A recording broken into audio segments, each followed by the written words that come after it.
Terima kasih. Ini ada dua pertanyaan. Yang pertama terkait dengan pembahasan mengenai masalah salaf, atau tadi penanya menyebutkan apa tadi? Wahabi.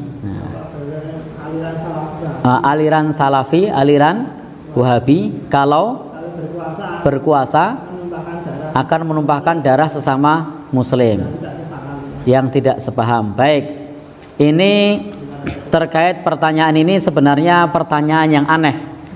Kenapa pertanyaan yang aneh? Karena yang kita ketahui bahwa ketika seseorang bermanhaj salaf itu praktis tidak ikut-ikutan dengan masalah politik kekuasaan. Bagaimana mungkin dia akan berkuasa sementara tidak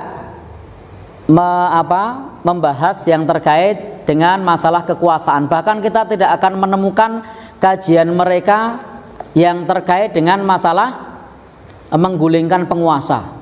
Bahkan di kelompok mereka itu jangankan menggulingkan, ngerasani penguasa saja itu tidak boleh.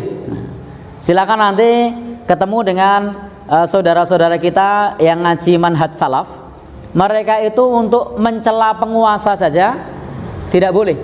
Jadi mereka itu mencela penguasa saja tidak boleh. Bahkan mereka itu sangat taat kepada pemerintah.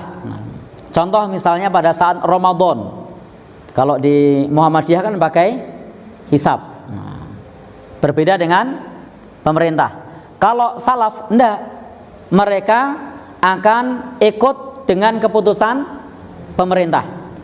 Bahkan andai pun yang dibuat oleh pemerintah itu, keputusan pemerintah tersebut itu dalam tanda kutip mendolimi mereka, mereka tidak akan melawan. Itu salah satu prinsip dari manhaj salaf. Jadi itu pertanyaan yang agak aneh, karena tidak, bagaimana mungkin kemudian mereka merebut kekuasaan kemudian berkuasa dan menumpahkan darah kaum muslimin. Karena konsep dalam salaf itu konsepnya adalah bahwa kebaikan itu bukan dari atas, bukan dari kekuasaan, tetapi dari pribadi masyarakat yang baik nanti akan membentuk pemerintahan yang baik. Jadi dari masyarakat yang baik akan membentuk pemerintah yang baik. Karena kalau masyarakatnya ini tidak baik, dengan cara apapun kita membentuk atau memilih pemimpin, maka karena bibitnya bukan bibit yang baik, maka hasilnya tidak baik. Saya kasih contoh. Bapak Ibu pernah makan kacang? Pernah ya? Kalau kacangnya itu semuanya isi 3, mau dimakan dengan cara merem, dapatnya isi 3. Dengan cara terbuka, dapatnya isi 3. Diambil pakai tangan kanan, dapatnya isi 3. Diambil pakai tangan kiri, makanya tetap tangan kanan, dapatnya tetap isi 3. Karena semua bibitnya kacangnya baik. Tapi kalau kemudian kacang ini kopong-kopong, gombong-gombong, mau dilihat dengan merem, diambil dengan merem, kopong, melek, kopong, tangan kanan, kopong, tangan kiri, kopong. Nah, konsep dalam manhaj salaf itu adalah kalau semua rakyat baik, maka pemimpin yang tampil adalah orang yang baik. Nah, kalau semua rakyat amanah, maka pemimpin yang tampil adalah amanah.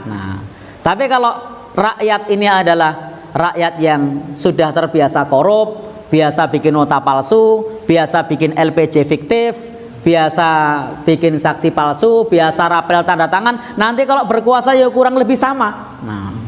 Jadi konsepnya adalah membentuk masyarakat yang mereka semua adalah orang-orang yang baik. Jadi di manhaj salaf itu tidak ada kamusnya revolusi, itu tidak ada. Nanti silahkan baca salah satu buku pedoman yang biasa dipakai, misalnya kitab Ushulus Sunnah yang dipakai oleh Imam Ahmad rahimahullahu, yang ditulis oleh Imam Ahmad rahimahullahu taala. Di situ tidak boleh bagi kita untuk memerangi penguasa yang sah. Nah, kalau kemudian Bapak dan saudara yang berbahagia yang dirahmati oleh Allah Subhanahu wa taala, terkait mengenai masalah Wahabi, saya tidak paham apa yang dimaksud dengan Wahabi. Nah, jadi silahkan nanti teman-teman, bapak-bapak dan saudara yang berbahagia yang dirahmati oleh Allah Subhanahu wa taala, karena Wahabi ini lebih kepada stigma, bahkan hampir-hampir nyaris tidak kita temukan organisasi yang namanya Wahabi. Kalau misalnya ada, itu terdaftar di Kementerian Hukum dan HAM kapan, berdiri tahun berapa, nah, itu tidak ada. Yang tidak pernah ada ormas yang namanya Wahabi.